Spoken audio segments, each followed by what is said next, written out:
Going on a monster truck ride on a giant bus. Looking for Bigfoot. Oh, they got a sailboat out there. Hey Braxton, look, there's a crocodile out there.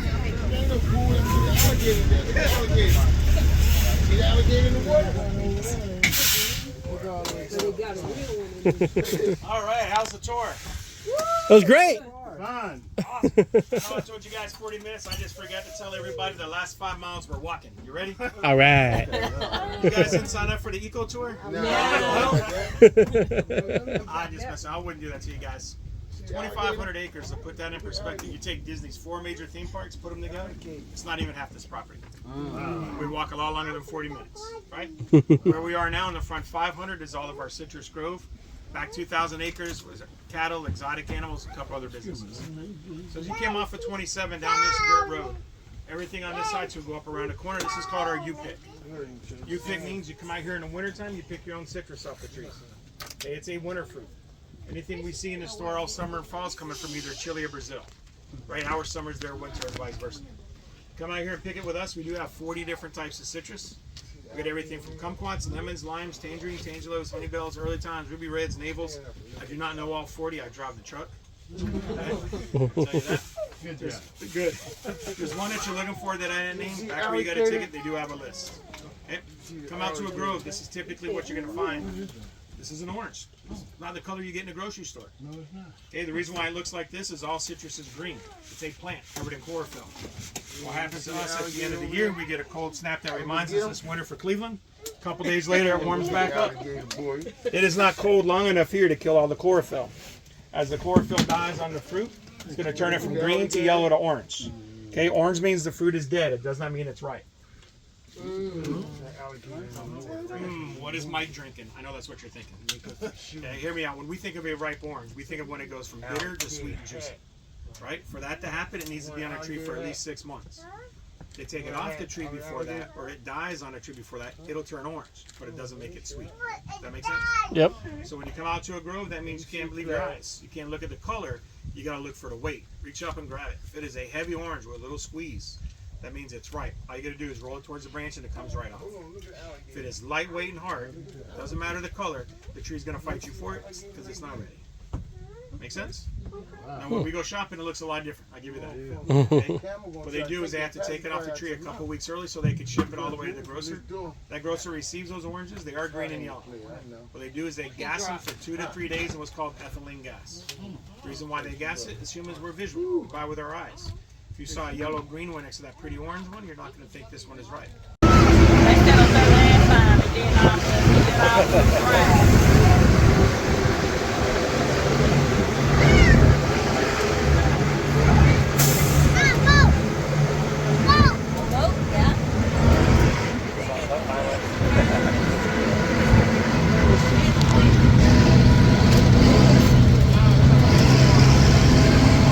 Hey, Jorge.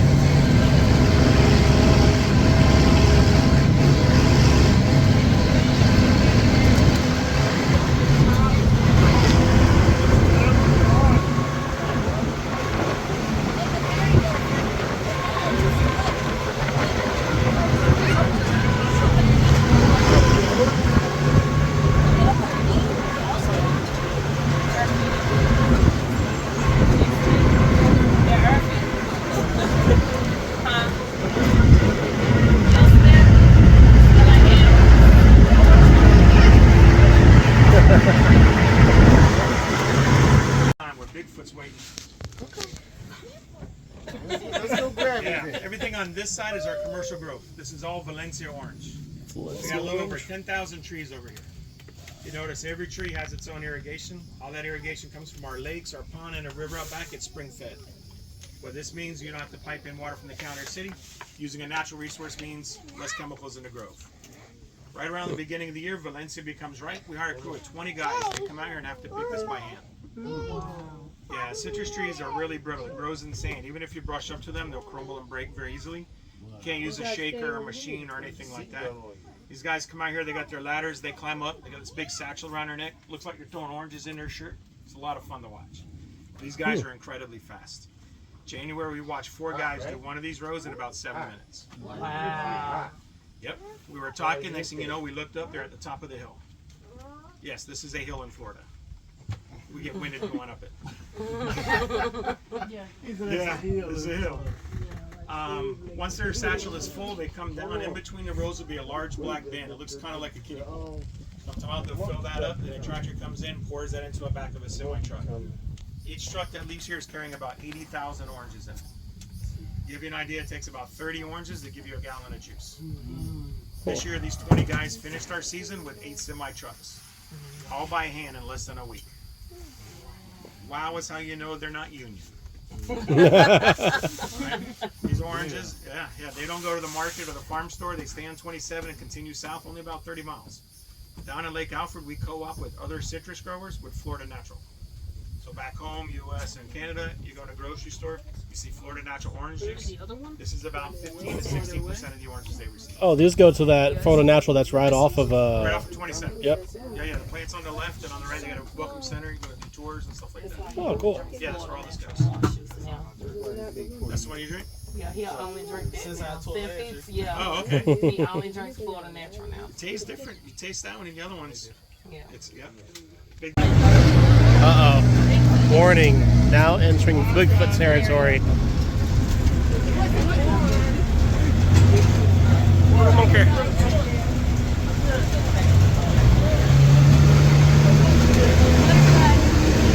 Got some butterflies in the tree. Not real ones. Alright. We're on the lookout for Bigfoot.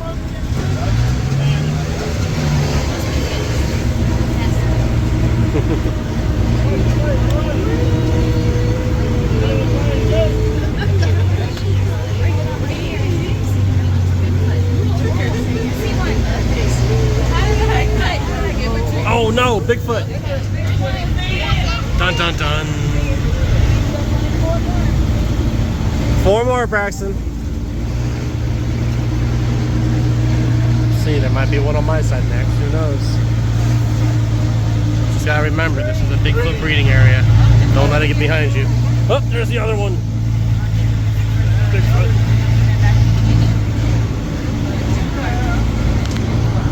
Oh, there's the other one. Left side.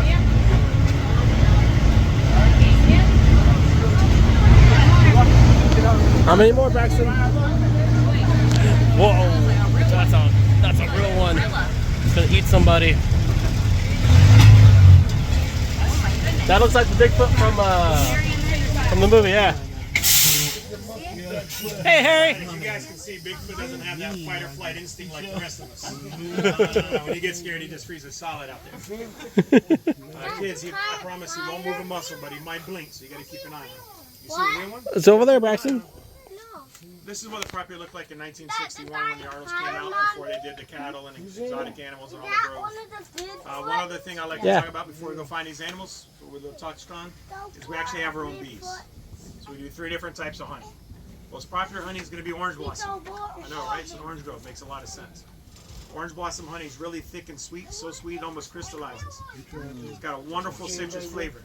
A few things I like to do with this honey. When you do a whole chicken, you separate that meat, the skin in there, put your honey on the top, season the outside of it. When you roast it, you get that nice citrus honey flavor going in the middle. Just gave them a secret. Look at them. Then we talked about, I love to make homemade biscuits on Sundays. Still warm, that pat of butter's melting. You get it with that citrus honey, it's better than a donut with your coffee. Here's my new love. This is newer than I take 3 parts orange blossom honey, 1 part warm water. Mix that together. You're diluting it down, making a simple syrup. Okay? Instead of sugar water. But use this to make your homemade margaritas or your old-fashioned cocktails. Ooh. So yeah, my buddies buy the same bourbon I do and can't figure out why my old-fashions are better than theirs. They've never been on my tour and I've never Babe. told them. Babe, I know what I'm doing now with my St. Augustine bourbon. Yeah, well, I get goosebumps right now talking about it. Right? You know how you normally put like an orange slice in it? You won't need it. Get a vegetable peel or a knife and just take the rind off that orange. After you use that citrus honey, just give that twist in it. Throw that rind right in there. That's like it's the best man honey you ever had. Don't tell your friends. I won't. All right. Oh yeah, hot toddy. Oh yeah, absolutely. I'm Irish, man. I grew up on that. There's no NyQuil growing up. It's hot toddy. So our next honey is going to be wildflower. That's your typical tasting honey, lightly sweet, little floral. But my favorite honey is saw palmetto. Okay, saw palmetto, if you're not familiar with it, it is this palm tree that grows really low to the ground all around us here naturally in Florida. This is a very medicinal plant. The reason why I say it grows naturally is because the Spanish in the 1500s took it back to Spain. It does grow in south of Spain. Right now, if you look down into the middle of this plant, you see these yellow, light yellowish sticks with little red dots. Those red dots are berries that are growing. They'll be the size of about a blueberry. Saw palmetto berries are harvested and they're sold to multivitamin manufacturers. So if you or anybody in the family taking multivitamins, you look on the back, you're going to see saw palmetto berries as one of the ingredients. Yeah, you can eat them. They're really sour and bitter. Some people make a tea out of it. The honey carries the same medicinal value. I describe it as lightly sweet, a little earthy.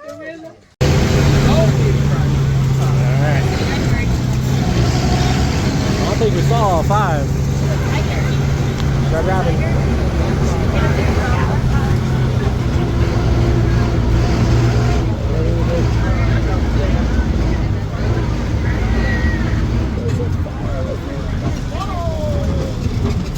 Tight fit.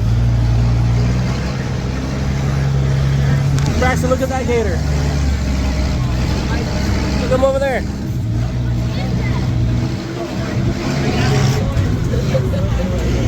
Remember, he said that they can grow up to 15 feet. That one still only had 4.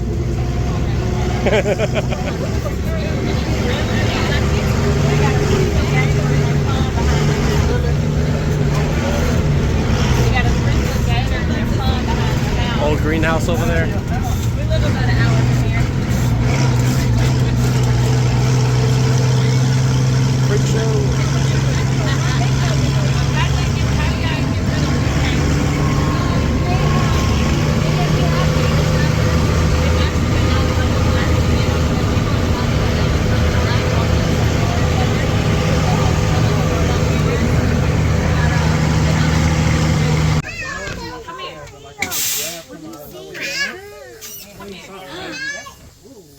Looks like they're kind of scattered out. We did add 2 new male bison. Yeah. Every time we add, these guys I wasn't expecting to see Feed him?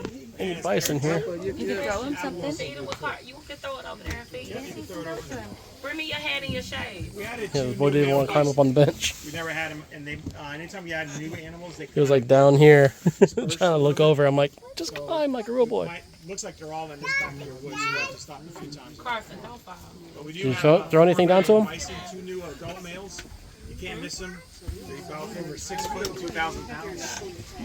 We got a white bison, very rare. It's not albino, it's got black eyes. And then the other one is just regular brown one. Try and toss it where you can see it, okay? Lois, these are Thelma and Louise. Yep. There you go. Their sisters, they're about 2 years old. Same as our camel here. Bison do really well. Baby girl. Thelma and Louise, they'll still get about Found the camel. See that camel? Joe. Joe's making an entrance. Yeah, you guys are welcome to stand up. Try and feed the camel. He ends up in the back because he likes to get pet. What do you do? Ooh, do you want to pet the camel? Reach down. He'll take it.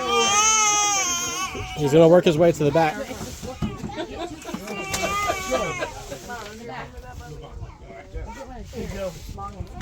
Braxton, go to the back of the bus. There you go. Go back.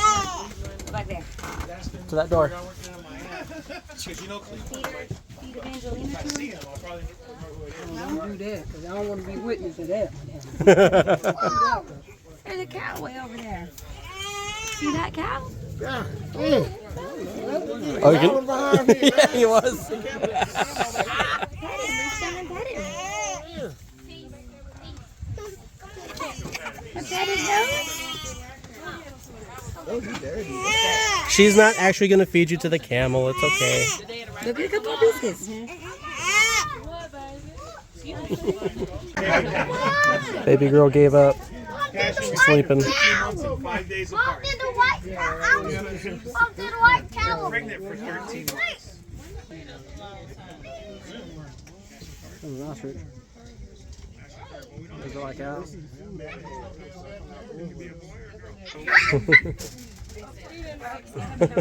Fail. It came out a boy, so cash for cash. We don't know. The zebras.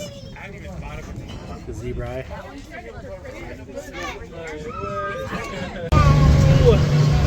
A bumpy ride. She's like, hold me, daddy. Hold me, daddy. Oh. Hold me, daddy.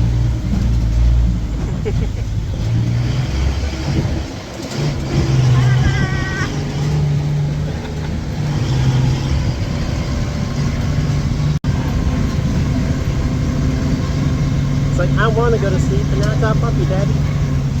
It's all bumpy now.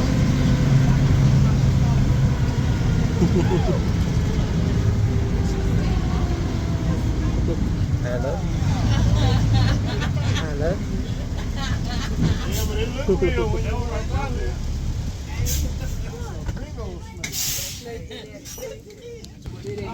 Right down below you. Is that easier to find?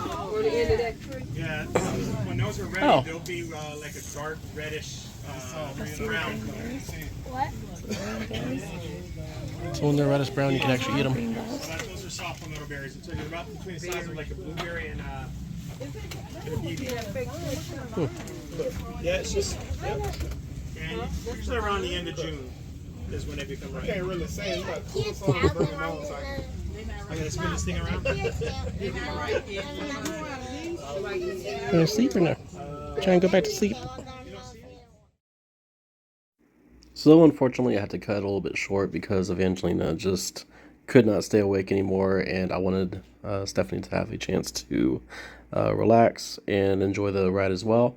So had to cut it short, but it was a great time, and it's definitely a place that I highly recommend for anybody else to go with their family. It's Showcase Citrus. It is in Clermont off of 27, and everybody over there was super friendly, and I highly recommend checking it out, guys. But until next time, peace.